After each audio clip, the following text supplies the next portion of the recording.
The mountain sits on the horizon of Portland, Oregon, like a sleeping giant. To the casual observer, Mount Hood looks picturesque, almost benign, a perfect white cone rising 11,249 feet into the sky.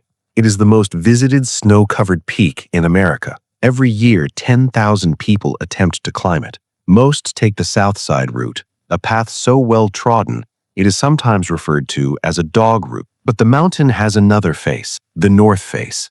It is steep, technical, and prone to avalanches. It is a place of jagged ice and rock, where the sun disappears early and the wind screams uninterrupted from the Pacific Ocean.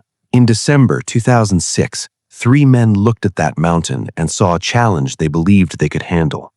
They were not tourists. They were not reckless amateurs looking for a thrill. They were experienced, disciplined climbers. Kelly James was 48, a landscape architect from Dallas. Brian Hall, 37, was a personal trainer, physically elite, a former pro soccer player. Nikko Cooke, 36, was a lawyer from New York, known for his infectious energy and high competency on the rock. They had climbed major peaks before. They had the gear. They had the training. They arrived in Oregon with a plan to ascend the Cooper Spur route on the north side. It is a route that demands respect. It requires navigating 60-degree slopes of ice and rock. In the summer, it is dangerous due to falling rock. In the winter, it is a world of white silence and freezing temperatures. But the winter of 2006 had started dry. The snowpack was low. The weather forecast, while always volatile in the Cascades, showed a window. A high-pressure system was holding. It looked like the perfect time for a quick, technical ascent. On Thursday, December 7th, the 3 men met at a lodge.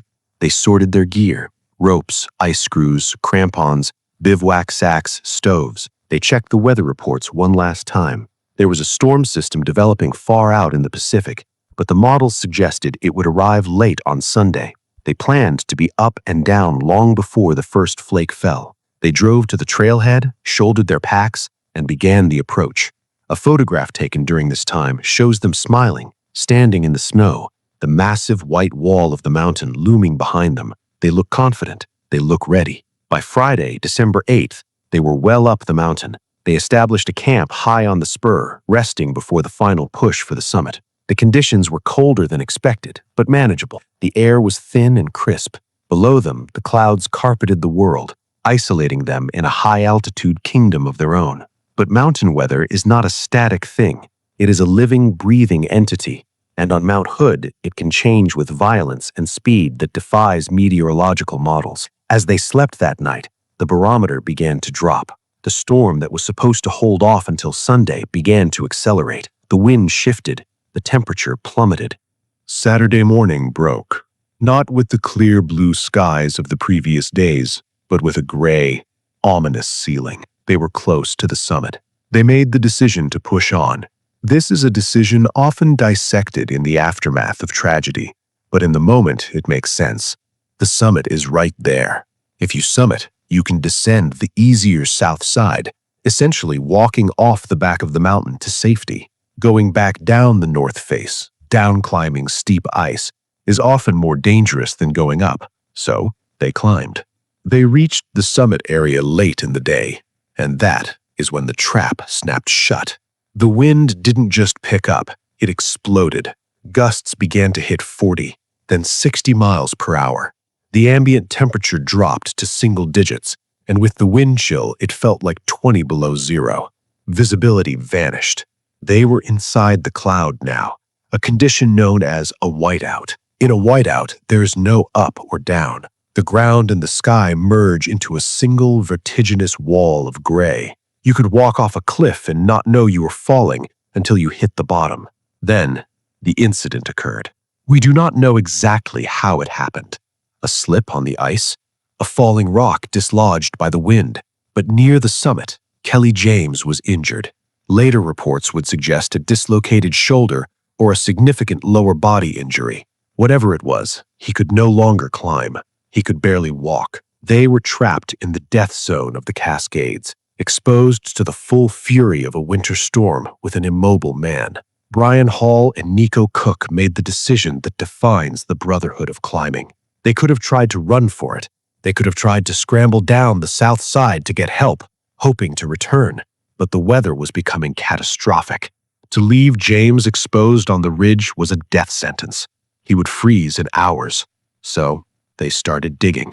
Using their ice axes and hands, they carved a hole into the side of a snow slope, a snow cave. It is a survival tactic as old as mountaineering. Inside the snow, the temperature hovers around freezing regardless of how cold it is outside. It is damp and claustrophobic, but it is shelter. They moved Kelly James inside. They likely huddled together, sharing body heat, waiting for the morning, hoping the storm would break. But Sunday morning did not bring the sun. It brought hell. The storm that hit Mount Hood on Sunday, December 10th, was historic. Winds on the summit were clocked at over 100 miles per hour. The snow was falling so hard it was impossible to breathe without inhaling ice crystals. Inside the cave, the situation was desperate. Kelly James was deteriorating. He was in pain, likely going into shock. The cave was small, barely big enough for 3 grown men. Hall and Cooke realized that no one knew they were in trouble. If they stayed, they would all die. They had to make the impossible choice. They had to leave their friend in the cave and try to descend the mountain to bring back a rescue team. Imagine that moment, the conversation in the dark, damp snow cave, the realization that this might be the last time they see each other. They secured Kelly. They left him with warm clothing. And then Brian Hall and Nikko Cooke crawled out of the cave and stepped into the whiteout. They vanished into the storm. This is where the technology of the modern age enters the story, adding a layer of haunted proximity to the tragedy. On Sunday afternoon, a cell phone rang in a house in Dallas, Texas. It was Kelly James's wife. She answered, expecting to hear her husband celebrating a successful climb. Instead, she heard a voice that was weak, slurred, and confused. Kelly James had a signal. He was alone in the snow cave. He told his wife he was in trouble. He said Brian and Nikko had gone for help. He didn't know where he was exactly, only that he was cold. The call lasted a few minutes before the signal faded. That call triggered one of the largest search and rescue operations in Oregon history. The Hood River Sheriff's Office was notified. Local climbing guides, the National Guard, and the Air Force Reserve were mobilized. But the mountain had raised its shields. The weather was so severe that helicopters could not fly. Search teams on the ground tried to ascend, but they were beaten back by winds that knocked grown men off their feet.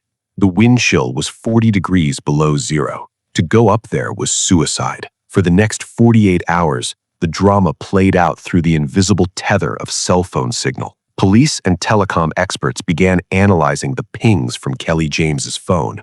A cell phone, even when not in a call, communicates with the nearest tower, performing a digital handshake. These handshakes leave a record. They tried to triangulate his position, but cell towers in rural, mountainous areas are not like those in a city. The signal bounces off rock faces. It echoes down canyons. The data was confusing. One ping put him on the north side. Another put him on the south. The uncertainty ring, the circle on the map where he might be, was miles wide. Inside the cave, Kelly James was dying. We know he made more calls. He called his sons. These were not clear conversations. They were the fragmented, delirious ramblings of a man in the final stages of hypothermia. He spoke of being comfortable. He spoke of being ready. This is a phenomenon known as paradoxical undressing, or the final stage of freezing, where the brain, starved of oxygen and heat, misinterprets the signals, and the victim feels a sudden, washing warmth. The families of Hall and Cooke waited for calls that never came. Their phones were silent. No pings, no handshakes, just static. By Tuesday, the storm raged on. The frustration among the rescuers was palpable. They were the best in the world, men and women who lived to save others, but they were grounded, forced to sit in the lodge and stare at the map while the storm howled outside. They knew the physiology of survival. They knew that without a sleeping bag and a stove, the human body burns through its calorie reserves in hours to generate heat. Once the fuel is gone, the core temperature drops, the heart slows, the mind fades. On Wednesday, a break in the weather finally appeared. It was a small window. The Oregon National Guard launched a Pave Hawk helicopter. These are massive, powerful machines designed for combat search and rescue. They flew up the mountain, scanning the white expanse for any sign of color. A red parka, a yellow tent, anything. The eyes of the world were on the live news feeds. And then the mountain almost claimed the rescuer. As the Pave Hawk hovered near the summit, attempting to lower a medic, the thin air and shifting winds caused the rotor blades to lose lift. The helicopter pitched violently. It spun. Millions of people watched on live television as the massive machine crashed into the snow, rolling down the slope. Miraculously, the crew survived, but the message was clear. The mountain was not done fighting. It wasn't until the following weekend, a full week after the climb began, that the weather cleared enough for ground teams to reach the upper slopes. They were looking for a needle in a haystack buried under 5 feet of fresh snow, but they had the coordinates from the final cell phone ping. A team of climbers probing the snow near the summit on the north side found a depression. They dug. They found the entrance to a snow cave. Inside, they found Kelly James. He was lying in a sleeping position. He had passed away days earlier. The autopsy would later confirm death by hypothermia. He was surrounded by some of the climbing gear, but there was something chilling about the scene. He was alone. There was no sign of Brian Hall or Nikko Cooke. The search shifted. If Kelly was in the cave, where were the other two? The logic was that they had descended to get help. Search teams scoured the Cooper Spur route. They looked in the crevasses. They looked at the base of the cliffs thousands of feet below, assuming the men might have fallen. They found footprints, faint, wind-scoured indentations in the ice leading away from the cave, heading down the steep, treacherous slope. They found a rope. They found an ice axe. The ice axe was embedded in the snow as if used as an anchor. This suggested they were trying to navigate down the ice, perhaps rappelling or lowering themselves. The search continued for days. They used avalanche probes. They used cadaver dogs. They used aerial photography. But the fresh snow had done its work. It had erased the world. Brian Hall and Nikko Cooke had simply walked into the whiteout and ceased to exist. The theories regarding their fate are grim. The most likely scenario is that in the zero-visibility storm, disoriented and exhausted, they slipped. On the Cooper Spur, a slip is fatal. You slide down a 60-degree slope of ice that ends in a 3,000-foot drop known as the Elliott Glacier. If they fell, they would have been buried instantly by the sloughing snow or swallowed by a crevasse. Another theory is that they dug a second cave to rest, and the storm buried them so deep they could not dig out, entombing them in the ice. The search was officially suspended in late December. The families held memorials.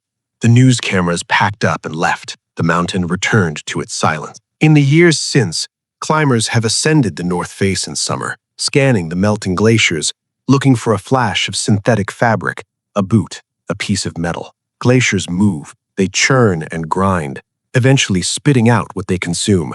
It can take decades. To this day, Brian Hall and Nikko Cooke remain on Mount Hood. The case leaves a lingering sense of unease that is hard to shake. It forces us to confront the reality of our reliance on technology. We carry these devices, these phones, thinking they are lifelines. We think that if we can just get a signal, the cavalry will come. But Kelly James had a signal. He spoke to his wife. He spoke to his children. The police knew roughly where he was.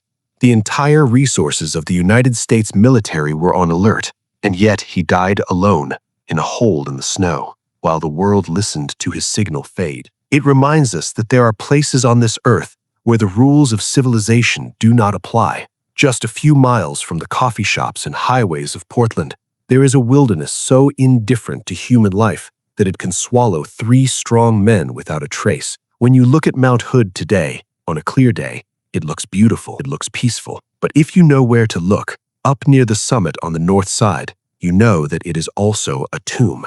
The wind still howls over the Cooper Spur, and somewhere under the ice, 2 men are still waiting to be found. And the silence they left behind is louder than the storm that took them.